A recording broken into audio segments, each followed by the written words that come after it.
Well, hello, everybody. Welcome back once again to the Van Buren Variety Show. Glad you're here. This is episode 65 of the show, and I appreciate my long-term fans that's been with me from episode 1, but I'm not even discounting the new ones. For those of you that have just joined in recently, or perhaps this is your first episode of the show, we're glad to have you here and very, very glad to be presenting interesting topics and guests to you.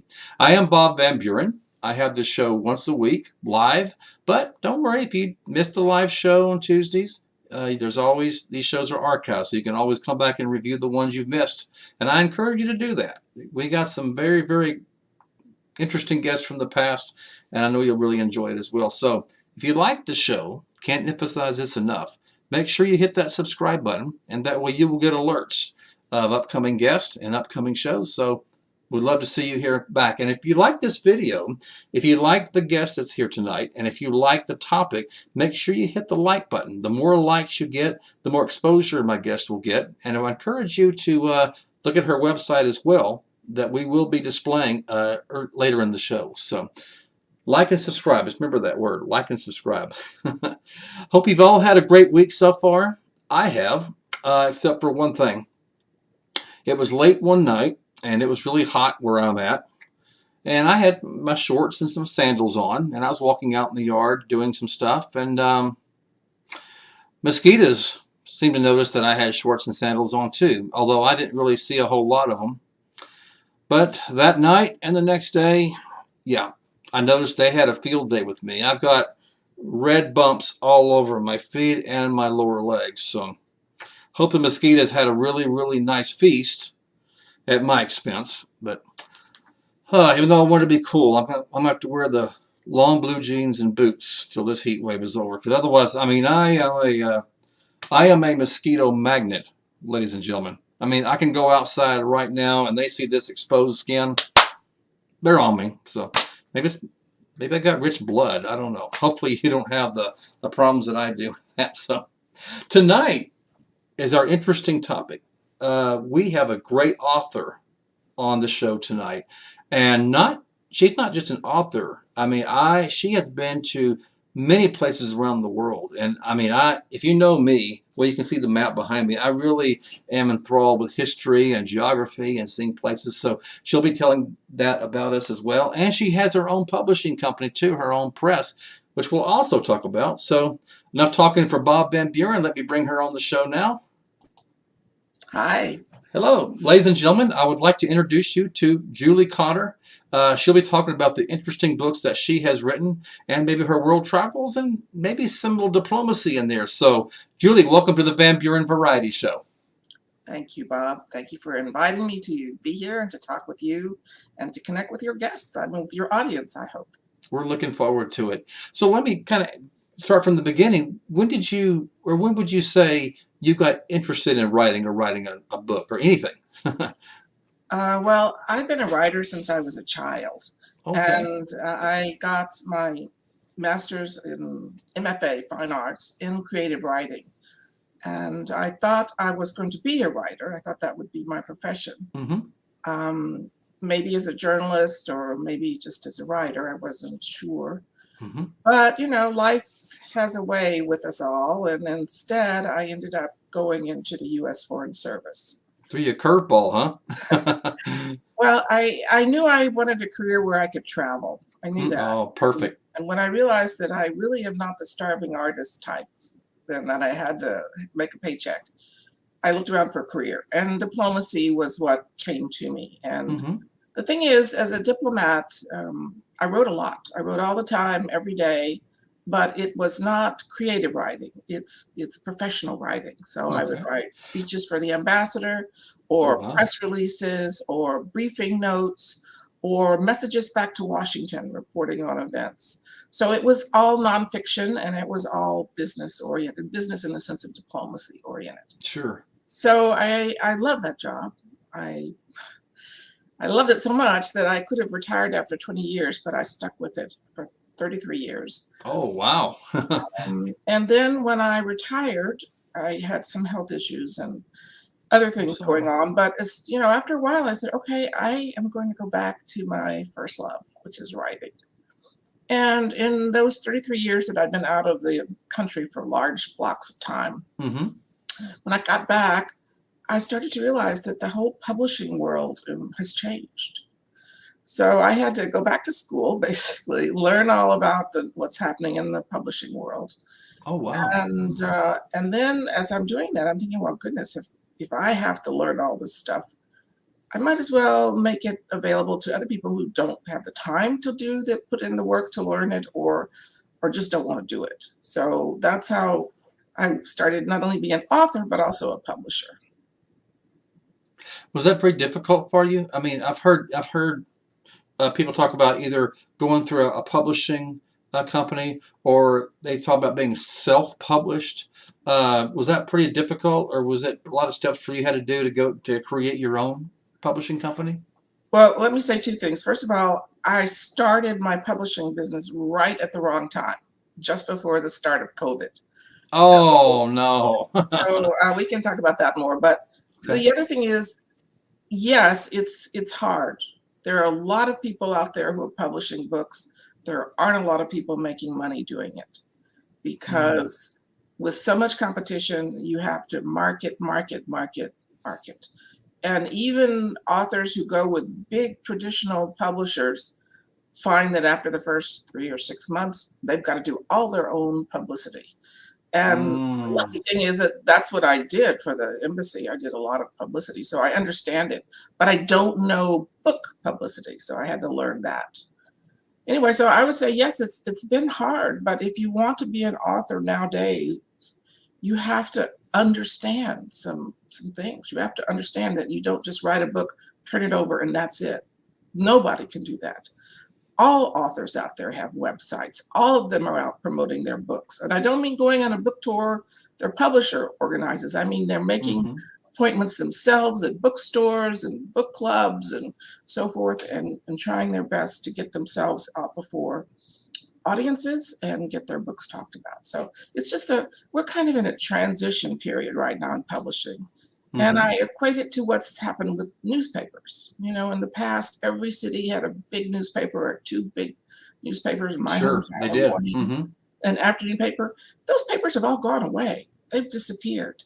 And we're down to just a few really big newspapers: New York Times, Washington Post, Los Angeles Times, Miami Herald, a few, Yeah, Houston Chronicle. Houston That's Chronicle, and so forth. But digital publishing has just taken over. it has. Mm-hmm. Digital. So everything is digital, which means you can do it, I can do it, we can do it.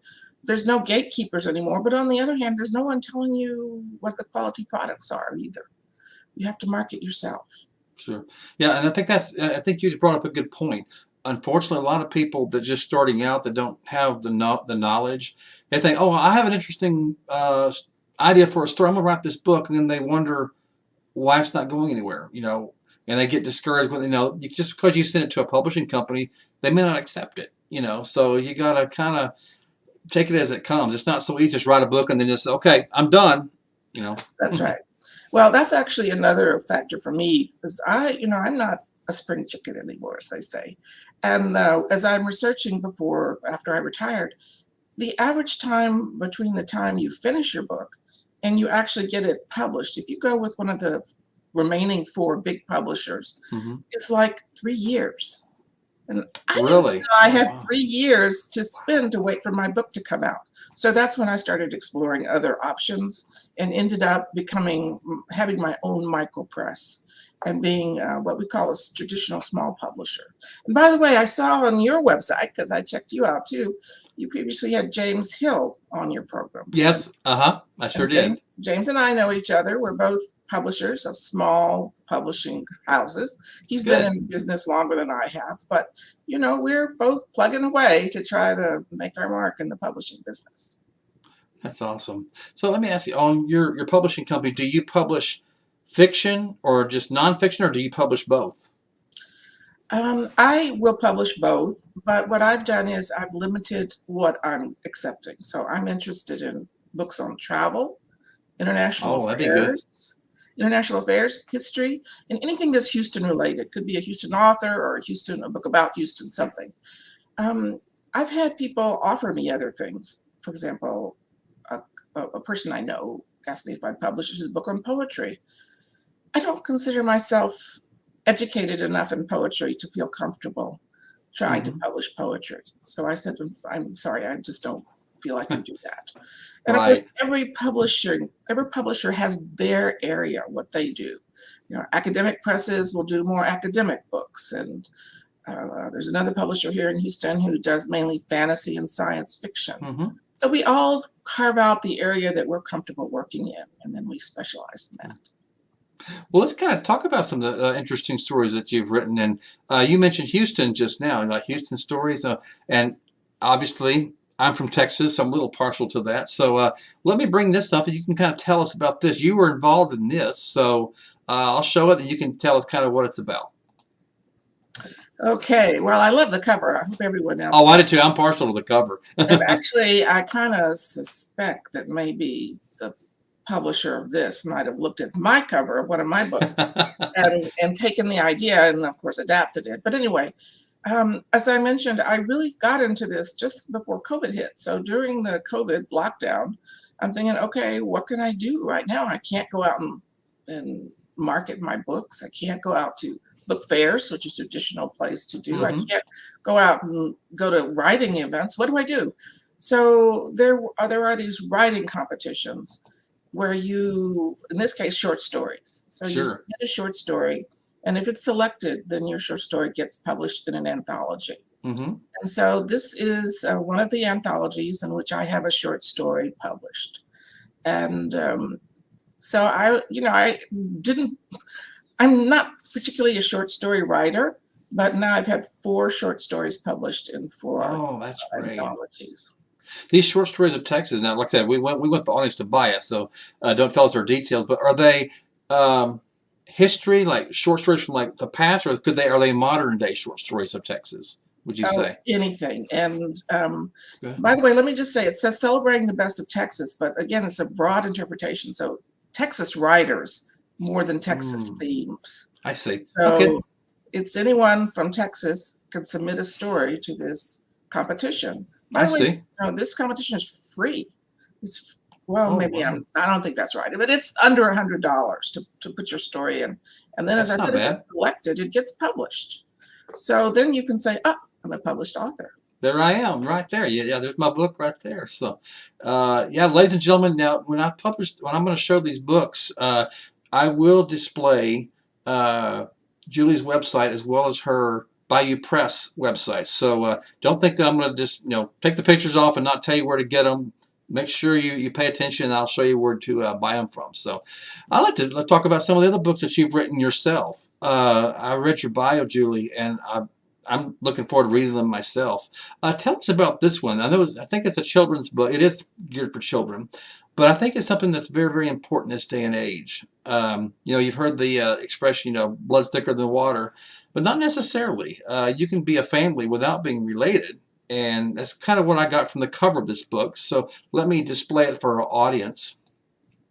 It's called, ladies and gentlemen, it's called The Baby with 3 Families, 2 Countries, and 1 Promise. It's an international adoption story, and it looks very interesting. So Julie, kind of tell us the details on it. Let me ask you this first. What motivated you to write this book?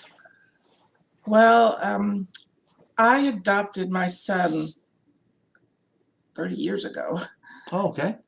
Before internet, before Amazon, before all of that. And amazingly, as I was required to go to a course on how to be an adopted parent. Oh, really? Oh. And so one of the things they drilled in is that you should tell your child from before they can even understand that he or she is adopted. The worst thing you can do is not tell them. And then when they get to be, let's say, a teenager and they find out. Oh, that's bad. Yeah. They will find out. Then they feel that you've been lying to them or hiding their history or not truthful. So just tell them from the beginning.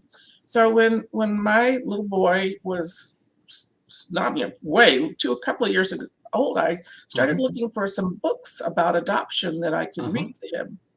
And I would talk to my mother in Louisiana and ask her to go to the bookstore and see what she could find. There was almost nothing on adoption, and nothing at all on international adoption. And so in the end, I wrote a little book for him myself. And It's geared towards children then, yes, correct? this is a Okay. children's picture book. Okay. So, but this book I wrote was just for my son, and it was about his story in particular. And then, I would read it to him periodically. And when he got old enough and I was confident that he really understood that he was adopted and that it was a good thing and so forth, and that he could explain to his friends what it meant to be adopted, we put the book away and it was in a drawer. Anyway, so back to COVID. So I'm on lockdown. I can't go out and do the research for my second book, which I was planning to do. I couldn't do anything really except sit in my office and at home and Yeah. work. So I thought, I wonder if there's a book now on international adoption. So I could go on Amazon and I could do research. And guess Mhm. what? 30 years later, there's still no book like Wow. I wanted That's on surprising. international Oh. adoption. Now, there's some very cute books, picture books, but they're very different from my book. They're based on animals. For example, a mama bear might adopt a goose. And they all Mm. focus just on the mother and the adopted child. And they don't talk about the central issue that most adopted children want to know Yeah. about. It's more Why? of a fantasy book than anything, it sounds like. Yeah, well, they're cute. They're beautiful little books, and they introduce the idea of adoption. Mhm. But for me, they didn't do what I was trying to do. I wanted a book about real people and about the decisions they have to make, Mhm. and about the fact that it impacts not just them, but their whole circle. And Absolutely. so, anyway, that's sort of a baby of an international adoption usually has, the US too, three families at least. So he has the biological family. They almost all go through a foster home. So they have a foster family and then their adoptive family. And in the case of an international adoption, they can claim two countries. And I believe they should claim two countries. Mhm. And then in my case, I wrote into it in one promise. I was just trying to get the 3-2-1 concept there. But anyway, so I didn't take my old book, but I just wrote a new little book that broadens the scope. So it has the biological mother, which almost no adoption book includes the biological mother. It has the Mhm. foster parents. It has the consul who gives the visa for the child. It has the Mhm. grandparents and the friends and everybody, even the family dog. Right. So it's a more realistic and more complete story about the adoption journey. And the thing that I really emphasize or tried to is that the parents don't have to read my book word for word. Their children are pre-reading, so they can Yeah. change the names of the characters and put their own names in them. That's great. You let them They use their own imagination, Yes, they you can know? change the country from which the child is adopted to be whatever country their child comes from. I think that's They can, important. Yeah. if Uh-huh. certain pages are not relevant, tear them out. Take their own picture and paste it into the book, if they want to. Be Just interactive, yeah, for make sure. the book their own because this is for them. It should be their story with their child. I Anyway, I think that's important, Julie. I think that's a great book. Like you said, there's nothing out there. And there's probably, a lot of parents over the years, and said I say decades, just wanted a book like this. And so definitely, I think it's very important. And I like it that it's not just, reading for an adult. The child is the one that's impacted. So they can really read into it and read themselves into that. So and is what age group? Is there a certain age group or any age the child well, that? that's actually, something I'm still thinking about because I wrote it for like 3 to 8, let's say, Okay. primarily for pre-reading, but maybe first, second grade. But I had a reviewer who read the book with her grandson who was 9. Oh, And she wow. said the 9-year-old was really interactive with her, asking Really? questions. Why this? Why that? Why? So it occurs to me that maybe the book actually, and in this case, this child wasn't adopted, but he had a friend who was adopted. So he wanted to know, Oh, wow. all the why. So I'm thinking that maybe actually the book might work with older children too. I think that's important. So, yeah, for sure. Ladies and gentlemen, in case you're just joining us, it's a book called The Baby with Three Families, Two Countries, and One Promise, an International Adoption Story geared towards children. So this might be something, you really want to pay attention to, especially if you're in an adoption situation. That'd be perfect for the child, I believe. So evidently a must read. I hope all those. You know what, Julie? I'm going to promote this. I'm hoping some schools are watching. That would be a very good, interesting book to put in school libraries, like elementary school. So I want to throw that little hint out there in case somebody's watching. Well, I think you're absolutely right. And as I mentioned to you before the show started, I just went to the Texas Library Association conference, which was held for the first time in 2 years due to COVID. So guess why I was there? Sure. So hope they took your advice. Okay. But you've written other books as well, and definitely want to talk about that. Now, I will, before I get into this, like I said in my intro to you, you are, if I can say, you are a world traveler. Would you consider yourself a world traveler? Oh, yes, absolutely. What, just before I show the book, what are some of the, I mean, I know that all the countries you've been in have had their own interests, but what nation that you've been to really stands out in your mind for whatever reason, whether the culture or the people, whatever? What would you say, what country that is that you've been, that you think is the most interesting? Oh, they're all fabulous. That's why I stuck with my career long past the time I could have retired. You can't narrow it down. No, but what I can do is say, if you give me an adjective, then I can say this country is most that.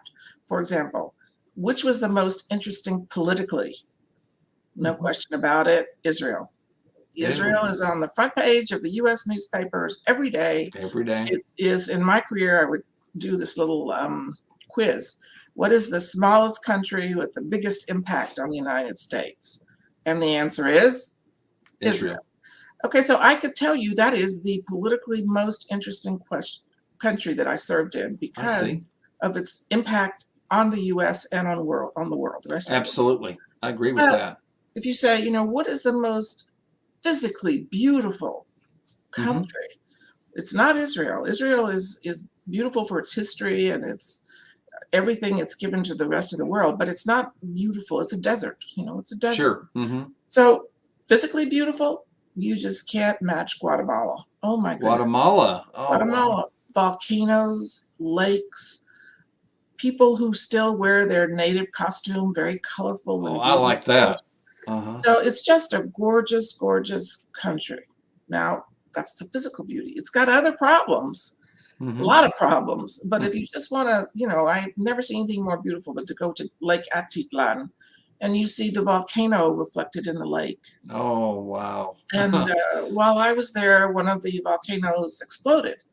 Oh, no. I've never seen any. Oh, look, for the people living at the base of the volcano, of course, it's death and destruction. But if you're a distance away, as I was in Guatemala City, it is spectacular. It is so spectacular. Really? Just to see, the lava going up, the plumes and stuff. Yeah. Oh my goodness, it's the most magnificent fireworks show you're ever going to see. Oh, wow. So anyway, Guatemala, I have to say, it's the most beautiful country. What nation would you say had the most? I'm sure they all have good food, but where would you say you liked eating the most? The best food that you tasted?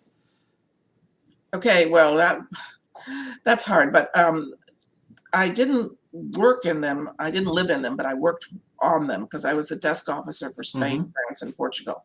So for me, Spanish food and French food, you just can't beat it. Really? Okay, I come from Louisiana, and our food is based on French and Spanish. That's true. Yes. I like it. I like it at home, and I like it overseas too.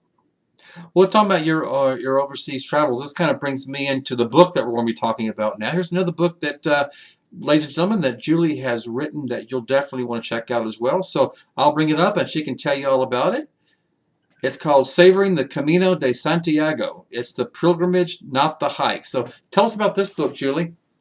Well, I'm not sure if you viewers have heard of the Camino de Santiago, so let me talk about it a little bit. Okay. It's an ancient pilgrimage route. It has been around since 822 or 824 AD. Oh, wow. So more than 1,000 years. And during the Middle Ages, so the 1200s, 1300s, it was one of the three major pilgrimage routes. So pilgrims would go to Jerusalem, they would go to Rome, or they would go to Santiago de Compostela. Why Santiago? Because it is the burial place of the Apostle St. James. and his grave was newly discovered in 822. And as soon as it was identified as being the gravesite of St. James, pilgrims started walking from wherever they were to Santiago. Really? Oh yeah, Wow. and or riding a horse or a cart or however they Mm-hmm. did it. Now think about this: in the Middle Ages, people didn't travel like we did, but it But was then, yeah. promoted to do a pilgrimage, so they did pilgrimages. And of course, our famous Middle Ages book ourselves, we all learned, is about a pilgrimage that goes not to one of these three big places, but to Canterbury, the Canterbury Tales. Mm-hmm. But anyway, so pilgrims would walk out their front door, start this pilgrimage, and once they got to Santiago de Compostela, which could be a year or 2 years of travel, then they had to turn around and walk home. So many of them didn't survive the journey, and many of them, they didn't have money, they didn't have clothes, they didn't have food. So between the church and different organizations, particularly Knights organizations, they built up this whole series of, well, they call them hospitals, but they were really like hotels or monasteries, all kinds of things. Okay. And particularly from France, across the Pyrenees and through northern Spain to Santiago de Compostela. So that's the French route was the most popular. Okay. So that I first read about the Camino de Santiago when I was 20 years old. I dropped out of college and went to Portugal. And I read a book about Iberia by James Michener. And those of your audience who are a little bit older might remember James Michener. He was extremely popular in the 60s and 70s. And he wrote this book all about Iberia, so both Spain and Portugal, mainly Spain. Okay. But anyway, in his chapter 13, he wrote about the Camino de Santiago. And by that way, that means the road to Santiago, or the path, or the way to Santiago. I was going to ask you what that meant. I wasn't sure. Yeah, so it's the road to Santiago. Okay. And as soon as I read that, I said, oh boy, I want to do that. But I was 20, I had no money, I had no time. So I just filed it away in the back of my brain. Someday I'm going to do that. Gone but not forgotten. Yes. So when I finally started thinking, okay, I'm retiring in 2014, I said, okay, this is going to be my first long trip. It's going to be to go and do this Camino de Santiago. And so that's what I did. And when I set out, I had no plans to write a book. But I always, when I traveled for pleasure, keep a travel journal. And oh, great. Yeah, that's a good idea. well, at that particular time, 2014, blogs were just really new, and everyone's talking about their blogs. So I thought, okay, you know what? Maybe I'll try writing a blog instead of just a travel journal.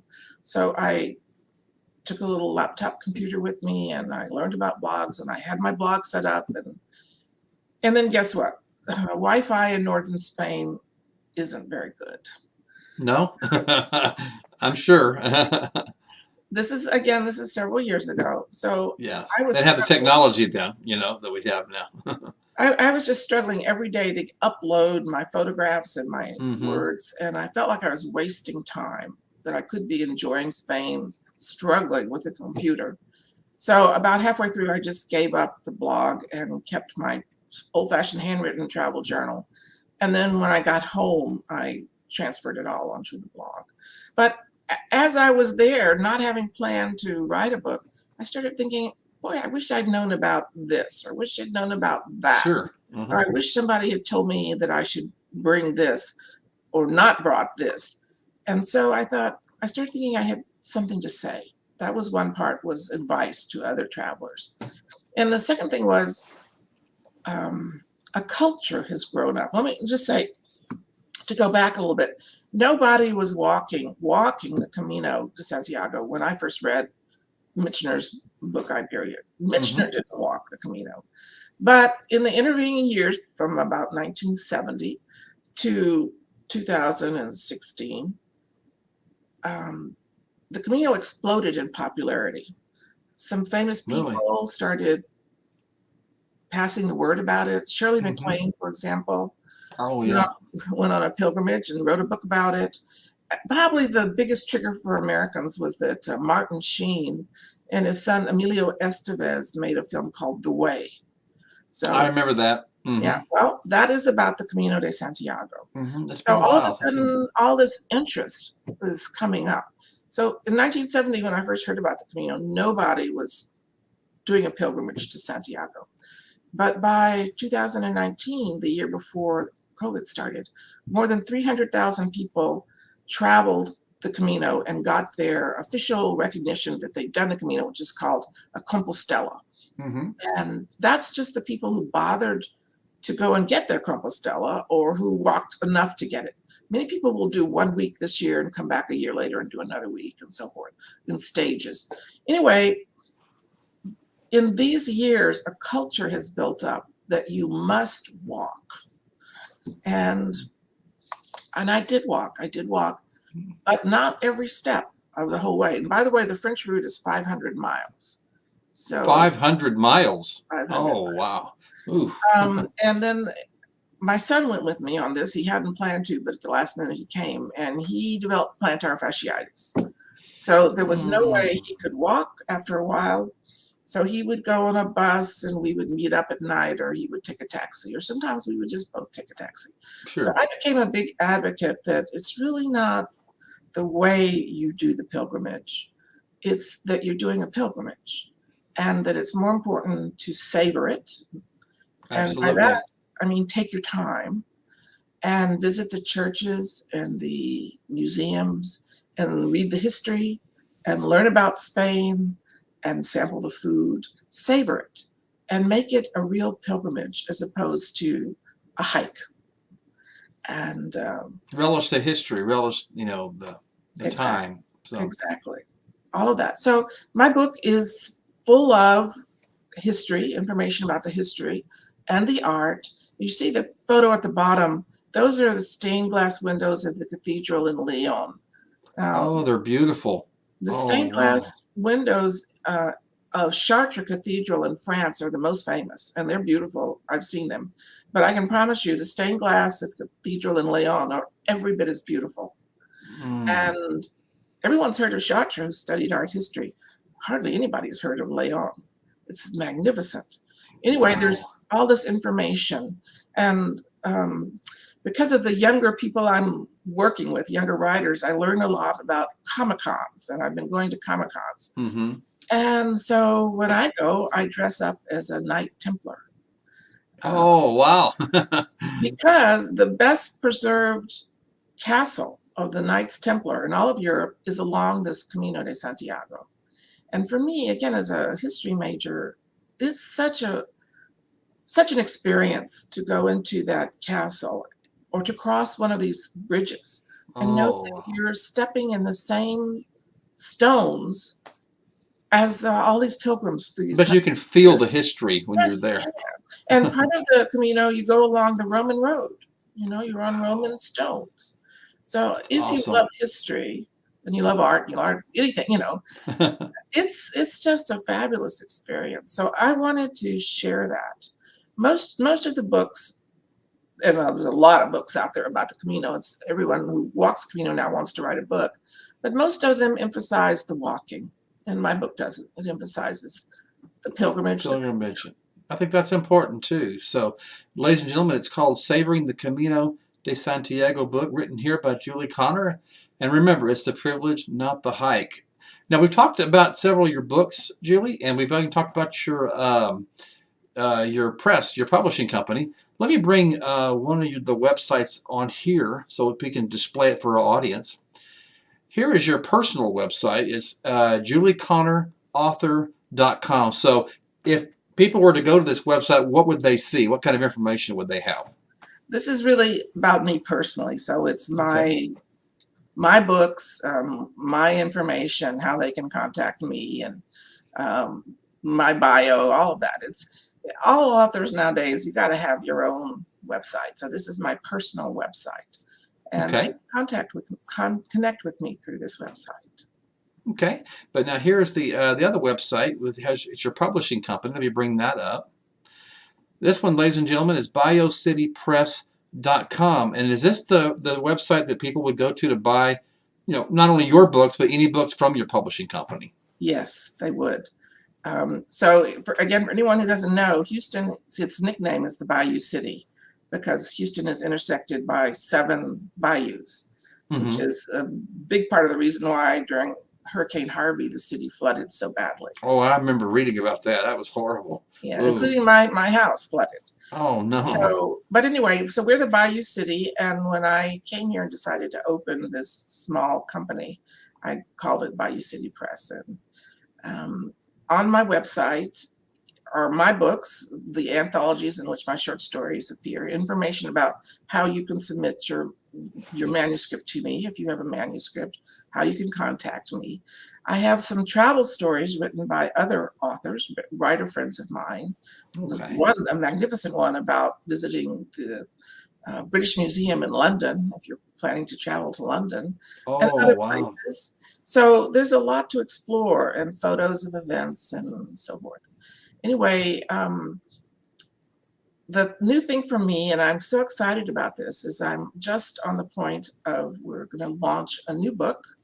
Its date is October 6th. And Bob, maybe you could put up the image I think you have of this new book. It's called Whiskers Abroad. Oh, we got to put that out there. And I kind of have a vested interest in this as we talk before the show. So let me bring that up, ladies and gentlemen, and we'll talk about Whiskers. Let me take that press thing off so we can see it better. Okay, this one's called Whiskers Abroad, Ashi and Audrey's Adventures in Japan. This is not written by you, but this is through your publishing company, correct? No, as I said, I specialize in certain areas, and travel is one of them, and Houston is another. So this author came to me. She's Houston-based author with this book, and as soon as I saw it, I said, okay, this is something I want to publish. It looks interesting. It's a fabulous book. It's fictional. Going back to your question about do I publish just fiction or nonfiction or what? I publish both. My own books, my Camino book is nonfiction. My children's book is fiction. And this is, frankly, it took a while for me to think, how am I going to call this book? Because the parts about Japan are true. You could use this book as a travel guide to Japan. But the parts about Ashi and Audrey are fictional. Are those cats in the story, those characters? The Ashi is the cat that you see there on the suitcase, and Audrey is his owner. Okay. So the premise of the book is that Audrey is a writer, and she's offered a trip to Japan to write a travel story about Japan. Well, she takes Ashi with her. So they're there for 8 days, and each day Audrey tells you what happens. Well, then Ashi, the cat, tells you what really happened. And you're seeing the cat's thoughts as well. Oh, okay. He's writing and typing it. That sounds intriguing. So, the cat is caustic and so funny. And you're sitting there just laughing. Poor Audrey, he's skewering her about the choices she makes and the things she does. And in his own eyes, he is a cat in shining armor. He rescues her over and over again from sure disaster. So it is so fun to read and so funny. It does sound very, very intriguing. They can get this to your website as well. Well, the launch date is October 6th. October 6th. Okay, ladies and gentlemen, October 6th. It's up on Amazon already for pre-sale. So we're having a big blowout pre-sale. You can get it for the high price of 99 cents until the launch date. After that, the price is going to shoot up. So we're trying to have a big launch for this book, which I think it's new. It's a travelogue is what we're calling it, because it's a mixture of fact and fiction. And as I said, it can be used as a travel guide, the first time to Japan, to learn about Japan. But just the story of these 2 characters is so fun to read. And one other thing about the book, it is heavily graphic. So for people who really absorb information by pictures, this is the book for you about Japan. We had a great graphic designer, did all the designing on it. And so every page is rich in pictures of the two characters, Ashi and Audrey, and the places they go to. It's just a feast, this book. That's all I can tell you about it. I love it. I'm so happy that they brought it to me and that I'm able to publish it for them. That sounds interesting, and plus, I like it because it has two main themes in it. It is kind of humorous and comedy, which is good, but it also gives you a history lesson. Japan and the things to see and the history. So, to me, you can kill two birds with one stone with one book. And another thing, Bob, you and I are both cat lovers. In fact, I love all animals, but as right now, Absolutely. I'm pretty much a cat person. And I know because I watched some of your previous episodes that you fostered 7 kittens. Yeah, I'll bring that up too. There it is. There's my mama cat and her 7 kittens. Well, I don't have a photo to show you because I didn't send you one, but in 1 year, I fostered 17 kittens from 3 different litters. 17. Oh, well, 7 doesn't seem so much now. Well, after the 17 and because there's a feral mother, had 2 litters and then another feral mother. I got them all, as you did, I got them all spayed or neutered, all the feral cats. Mm-hmm. And so since those 17, I haven't had any more, thank goodness, foster kittens in my garden, because it's an intense job to take these feral kittens, tame them. Yet you have to hold them for 12 weeks or whatever you get them. You have to hold them until it's 12 weeks or old before they can get spayed or neutered themselves, and then you have to adopt them out, and it's a lot of work. Besides which, they tear up your bedroom, or they tore up my bedroom and the bathroom and everything. But definitely for a cat lover, this Whiskers Abroad. I mean, this is something that I think that people would enjoy that as well. Yeah, well, Ashi is a real character, and the whole way through, as I'm reading the book, I'm thinking, oh, thank God my cats can't talk. Oh, we would be in real trouble, Julie. What would they be saying about me? Oh my goodness! Because cats, they already think they're kind of larger than life anyway. So yeah, you can it sounds like this Carrie, your author here, has kind of gotten to the cat's mind, what they really think. I can promise anyone who gets this book that you're going to have fun with it. It sounds intriguing. Hey, I want to bring another picture that you had sent me. You mentioned Camino. A lot of the people have come over to go look at it, and you sent me this picture. You mentioned you mentioned Martin Sheen, and you sent me this picture. This is what, his handprint, his footprint. Is that over there, or where is this at? So when they were making the film that I mentioned, in this one little town called Belorado, they had a lot of the actors and the people involved in the film do a handprint and a footprint for them, and they have now put them in their town, and you can do like a walking trail through the town to see all of these different handprints and footprints and identify them. So it's fun to find them along, in this fairly small town in northern Spain. There they are. Martin Sheen. There. That's very interesting. Well, see, I'm a history buff. Everybody knows from my show that I'm a history buff. So this might have to be on my list of things to do, things to see. And it's a memorable, life-changing kind of adventure. Now, you mentioned several places you've been. You sent me some pictures too, and I was intrigued by this picture. You can kind of tell us kind of about this. This right here, where's this at, and what's the significance? Again, it's in a town in northern Spain called Ponferrada, and this is the Knights Templar castle I mentioned. Oh, yeah. And of course, in the old days, it would have been surrounded by a lot of land, but now the town has come right up against its walls. You can see the walls there, the castle walls. But you can go in there, and nowadays inside they have a library where they have ancient books. I'm talking about from the 1200s, 1300s, 1400s. Wow. Which you can see. And they also have all old guns and cannons and so forth that you can examine. And it's really fascinating to think that this was the castle. And the reason the knights were along the Camino was that, of course, in those days there were thieves and bad people, and so the knights would patrol the Camino to protect the pilgrims. Wow. There's amazing stories about, in one Spanish knight, and he heard other knights from other countries boasting that they were the best knights along the Camino. He got upset at this. So he challenged all other knights to a joust. Oh, wow. Ooh. And the whole story about what happened at that it was a series of jousts is amazing. Wow. anyway, I read about it in the book and other things. So yeah, that's for me was one of the highlights.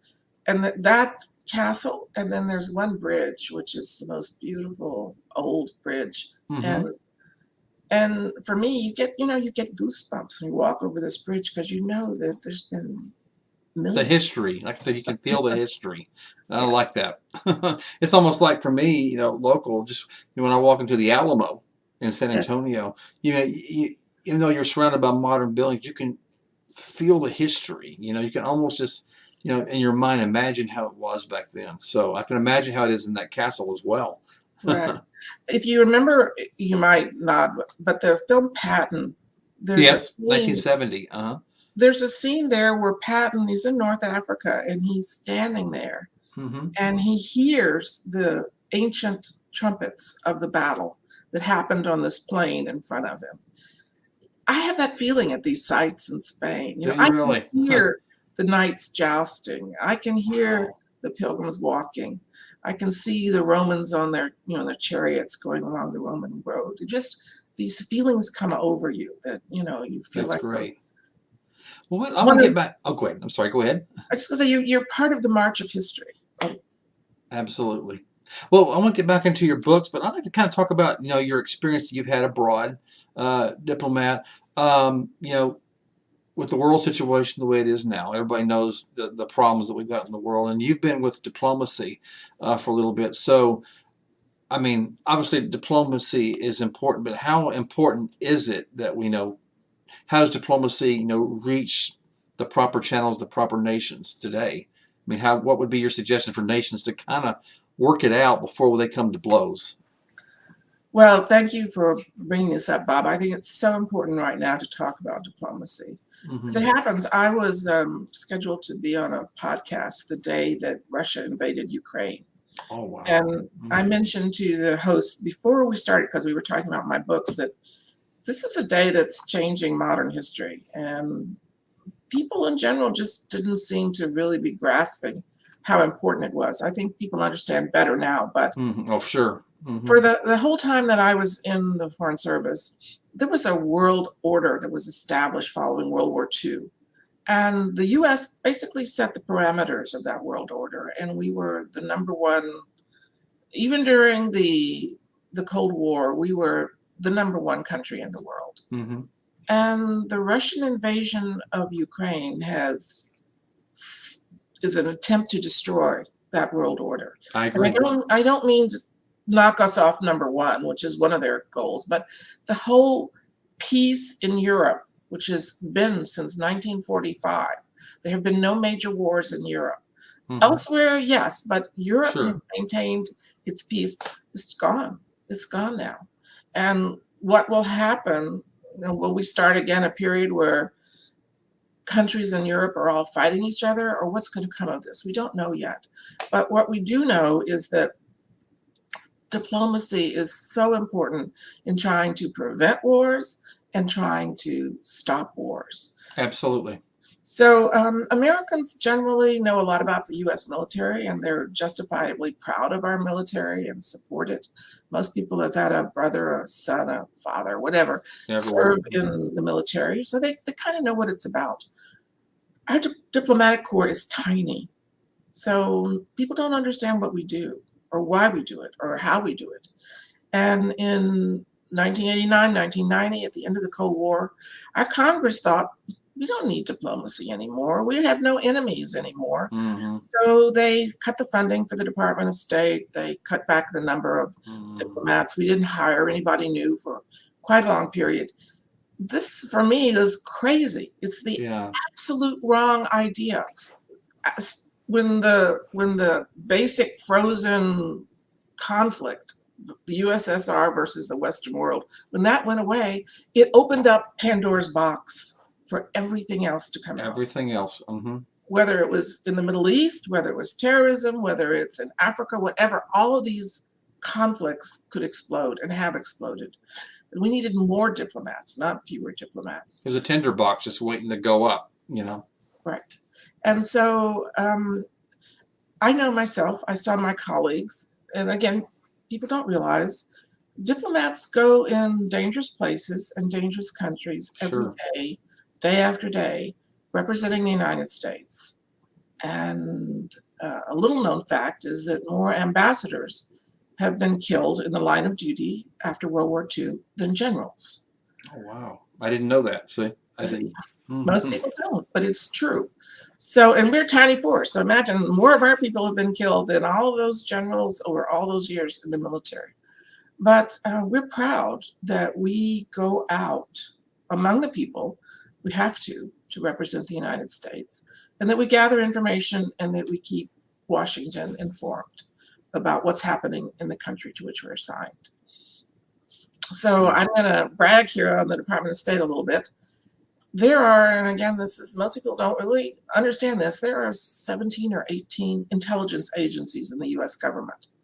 So some of you might have heard of the Defense Intelligence Agency, the Central Intelligence Agency, FBI, whatever. National Yeah. Security, and so there's a lot of them. But the Mm-hmm. Department of State has a bureau, which is our department information gatherer. And all of these intelligence agencies put together reports and send them up the line, and eventually they get to the National Security Council and the president. Well, of those agencies, all but one said, oh yeah, there's weapons of mass destruction in Iraq.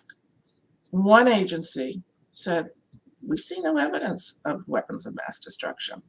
Guess which agency said there's no weapons of mass destruction? Mm-hmm. For The sure. Department of State. And why? Because our officers had traveled all over Iraq. We'd been there. We traveled all far corners of Iraq, and we found no evidence of it. And we said we found no evidence of it. And guess what? We were right. Mm-hmm. But at that time, following 9/11, That was on everybody's mind at the time, nobody would give any credence to what we diplomats had to say. Mm-hmm. Anyway, I said bragging on the Department of State because the Department of State does a really wonderful job of keeping Sure. Washington informed about what's happening internationally. Sure. Yes, I mean, just diplomacy. I mean, you gotta, again, we've already went through World War I or World War II, and so we don't. Yeah, diplomacy is very, very important. I mean, you gotta. I don't know who said that. I don't know if it was. I don't want to put words in anybody's mouth, but I thought it was either Prime Minister Margaret Thatcher or somebody that said it's important to talk to your enemy. Yes. And I think even I remember back when the Reagan Gorbachev meetings were going on. I mean, we were the U.S. and Russia at times were coming to blows or about to, and And our President Reagan said, "I'm going to talk to them. I'm not going to be afraid to talk to the Russians." and he didn't. He achieved a major breakthrough because of his willingness to talk to his enemy. Sure. And the informal motto of the Foreign Service is the first line of defense. And that's what we can think we are. We are the first line of defense. We will inform Washington what's going on and let them know what we think has to be done or should be done, or we make recommendations. Sure. So, I'll just throw this in. Right now, they're back to talking about the Iran nuclear deal. While I was still working, I was involved in that in the sense that I was on a delegation to the United Nations and to some of the negotiations about the Iran nuclear deal. And you can have whatever opinion you want, you can be for it or against it. But the fact is that we halted the Iranian nuclear proliferation while that treaty was in effect. Mm-hmm. And since it was canceled by the previous administration, proliferation in Iran has exploded. Mm-hmm. So, you might not like that we talk with our enemies, but sometimes we have to. You have to, because better to talk than the bombs drop, basically. So, okay, I'm sorry. Go ahead. I agree with that, absolutely. But I also agree with President Zelensky that sometimes you have to fight. You have to, before we would do the same thing. Heaven forbid a foreign enemy comes and invades USA. Yeah, we're going to take up arms for sure. Yeah, diplomacy's gone at that point, in my opinion. You can't justify invading the USA or whatever sovereign country. Just my opinion. No, I agree with you. I was a huge supporter of the first President Bush. Kuwait was invaded. Kuwait was a sovereign country. It was, in its own right. Mm-hmm. President Bush said, "This will not stand. I will not allow it to stand." He stated his goals. We're going to push the Iraqis out of Kuwait. Mm-hmm. We went in, we pushed the Iraqis out of Kuwait, and we left. We'd accomplished our goal. We didn't have to go in and try to remake Iraq. We just wanted to do what we said we were going to do, which was to preserve the sovereignty of an ally. And that's what we did. Hey, I'm going to bring up, we're almost out of time, but I want to bring up a comment from the audience. You're talking about how a lot of ambassadors and diplomats have lost their lives. And I'm going to show you a comment from Randy Gilbert. Randy Gilbert says, ambassadors and diplomats are boots on the ground. Generals are almost never on the ground in harm's way. Do you agree with that? Absolutely. Texas has this favorite expression, one ranger, one riot, which I always laugh at when I hear. Well, guess what? We have one ambassador, one riot. There's a famous story that in one of the books about an ambassador walking into a conflict at a place. He didn't have to do that, but he walked in and he managed to calm the situation and turn a riot into a discussion of what needed to be done between these very upset groups. So mine is one ambassador, one riot. Right. Well, good comment, Randy. Thank you very much for that. And Randy, I know Randy, Julie, he is a military person, so he would know too. So, well, I have nothing but respect for our military people, absolutely, and we work as colleagues overseas in embassies. Absolutely. Let me get back into your books again. I want to just show these really quick for people who maybe have just tuned in, and I will put your website back up as well. Ladies and gentlemen, it's a children's book.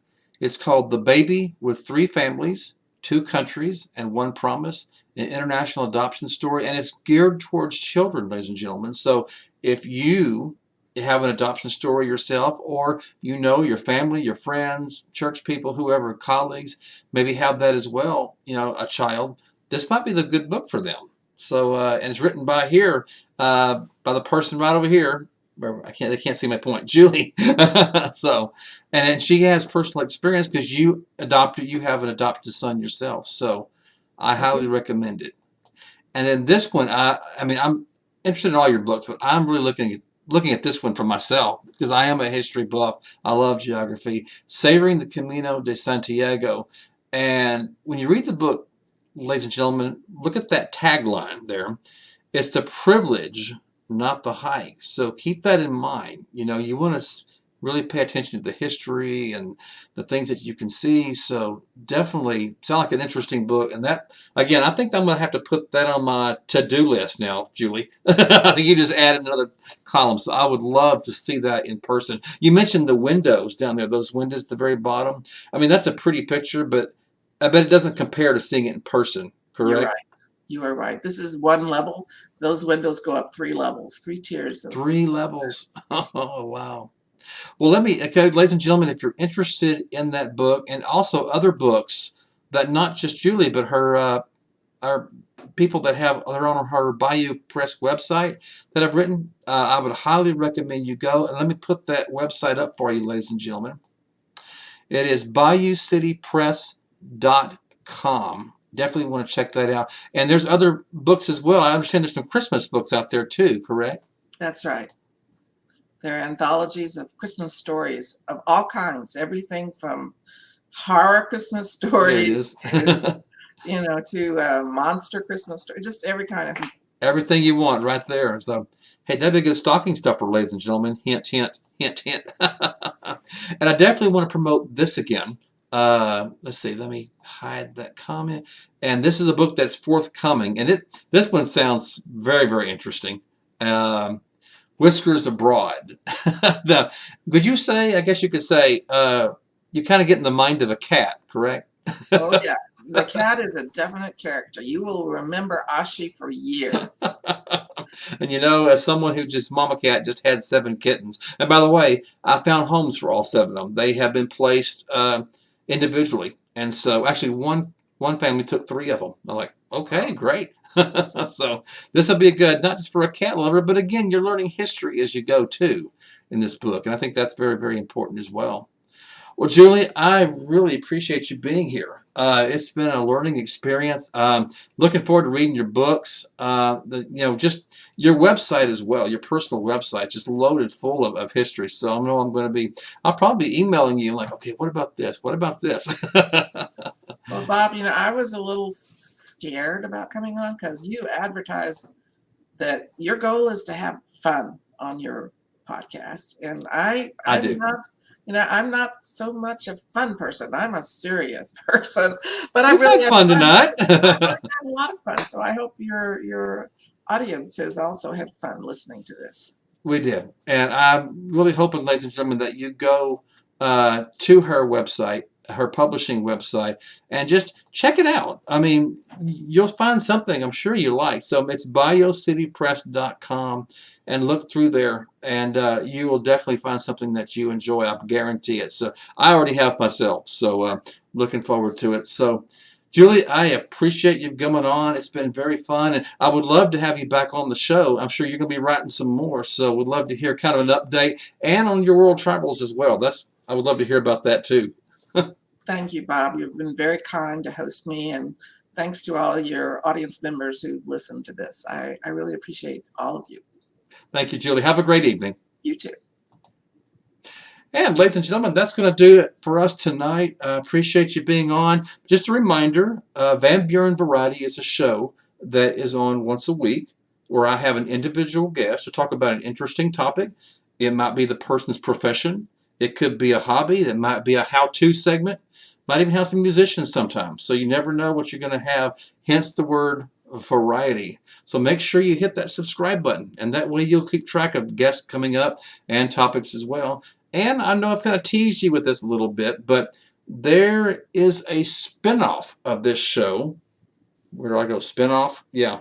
Of this show that is in the works. It may not happen for a little while, but you're going to see that coming up. It'll still be Van Buren Variety, but it's going to be an offshoot show connected to this channel here. So subscribe, and you might be able to find out what that's all about. So again, this is Bob Van Buren. I appreciate you all being here. I've had a great time. Hope you have too. And I will see you next week. Good night, everybody.